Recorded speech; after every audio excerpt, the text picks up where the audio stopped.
Have you noticed that your small town is starting to feel like it's full of people lately? And I don't mean like tourists, I mean like people who are there to stay. You might notice it in the more traffic that you see around lunch and rush hour, or the fact that rush hour is even a thing in your small town these days. You might notice it as cookie cutter subdivisions pop up all across places that used to be farmland in the county that you live in. Or you might have noticed that there's more solar farms and data centers that are popping up. In general, there's a lot more people and a lot more activities in the places that we used to refer to as small towns. U.S. Census data backs this up too. There's been a lot more migration to rural areas than urban areas in the past several years. And there's more than a few reasons as to why that's occurring, but let's break down the most common reasons that we see for why people are moving from their urban and suburban homes to rural areas. The first and more controversial than you might think is the lower cost of living in rural areas. Now, as more people move to rural areas, the folks who have lived in those areas for their entire lives are noticing that prices in their own homes are starting to tick up. Land values are going up, home prices are going up. And they might think, well, at some point they have to match the urban areas, right?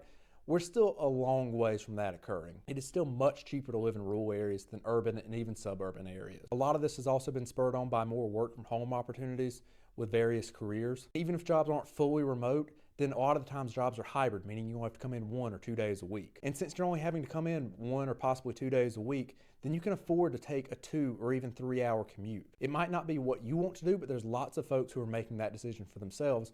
Not only because are they willing to make those longer commutes for a lower cost of living, but also because they enjoy the slower pace of life when they are in those rural areas, and that's how they want to raise their family. Of course, those commutes have actually been made much more enjoyable by the fact that podcasts are becoming more popular, videos like these that you can listen to on your phone are becoming more popular, and driving in general has become a lot more enjoyable on those longer commutes as people start to listen to more podcasts and enjoy music more. CarPlay has been integrated on more vehicles, and vehicles in general are a safer experience because of brakes that are motion detecting and other safety features that are installed on vehicles. So with the lower cost of living and the fact that people can work from home, they're willing to sacrifice those longer commutes because they don't have to go in the office as much, and when they do, the drive to and from is a lot more enjoyable. But the shift in these habits and these preferences for people has created effects for folks who have traditionally lived in rural small towns. Land is more valuable than ever in these rural areas, prices that are shocking towards most people who have lived in these areas forever. Not only is ownership more valuable, the price of rent in these areas has gone up astronomically. And as the price of land, both owning it and renting it, goes up,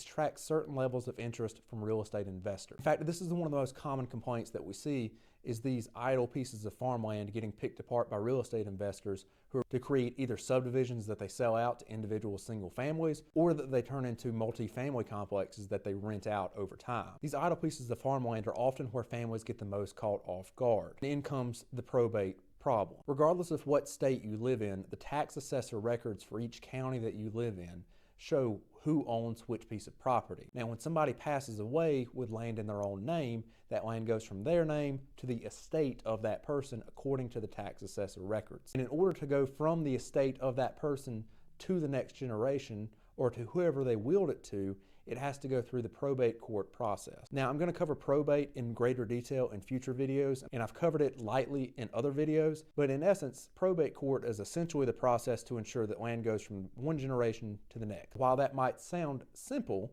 it can be complex from both a legal fee standpoint and from a time standpoint. Typically, for a piece of land to go through probate, what has to happen is the next generation, whoever is the rightful heir to that property, has to go to an attorney, and that attorney will charge thousands of dollars in legal fees to get that piece of property out of probate. That process can take months, if not years, because what has to happen is there has to be certain filings with the probate court.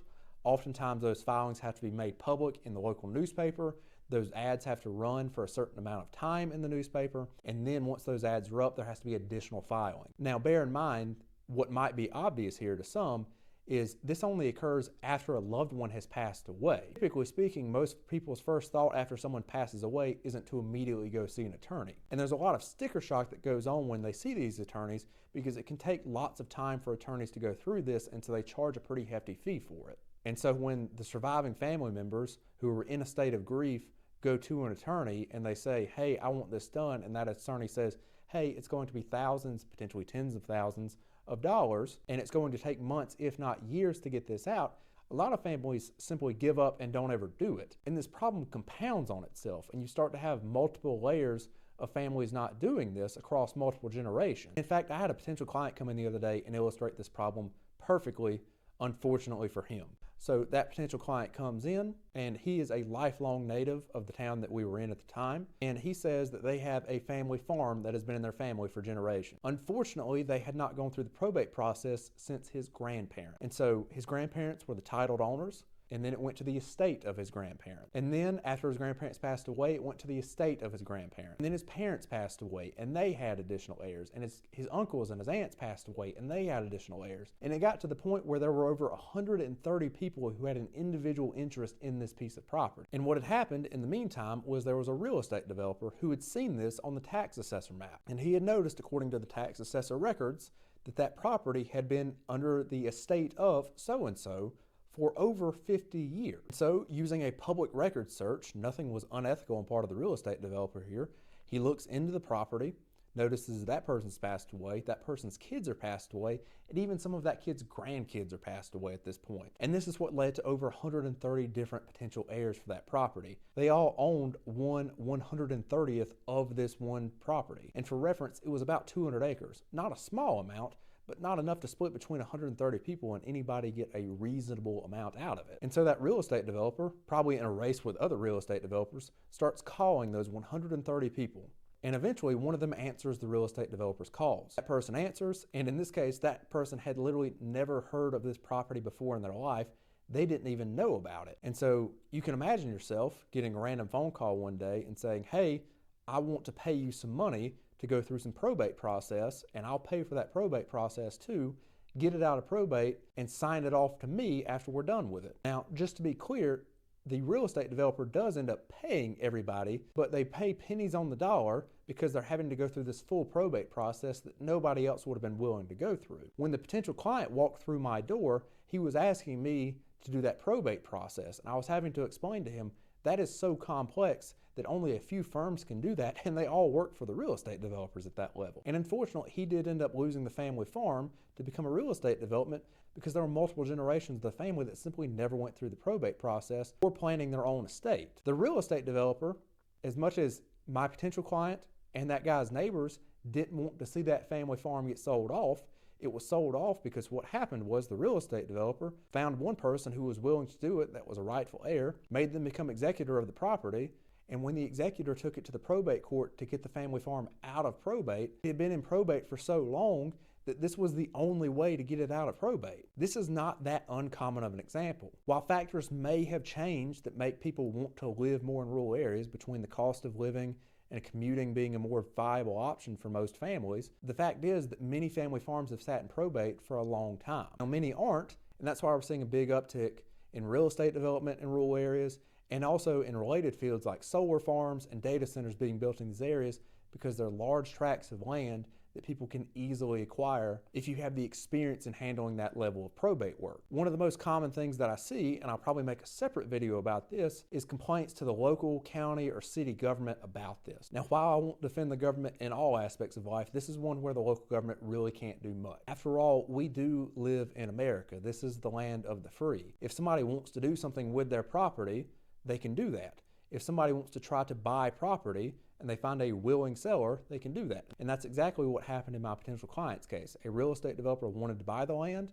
It was owned by 130 different people, and they found the one way to work it out to where all 130 people signed off on it. Developers of both real estate, solar farms, and data centers understand these rules, and it's something that we in the rural communities have not done a great job of keeping abreast of. And while there may be petitions to change local county regulations and ordinances, those rules and those regulations can only do so much. But one of the things that I most often see is trying to make regulations on subdivisions. For example, they'll say, hey, you can only build on lots that are a half acre or larger, and they're trying to prevent those quarter acre lots. Well, all the subdivisions do is say, okay, well, instead of charging $500,000 for half acre lots, we're just going to charge $1 million for 1 acre lots, and we're going to sell the subdivision for the same price we were going to anyway. And the more these regulations get put in place, the more they end up pricing out the local community, especially the young folks who are trying to come back and live in their small towns again. So we're stuck in a bit of a pickle. We've got folks trying to move here, and we've got developers who seem to be the only ones who can acquire certain of these properties, and any of the things that we're trying to do to fix this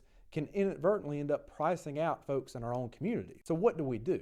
Well, the real solution is to plan ahead if you are a farm owner or an owner of a tract of rural land. Specifically, we need to take some proactive planning steps. One of the big things that I see in various aspects of land ownership is being a good steward of the land.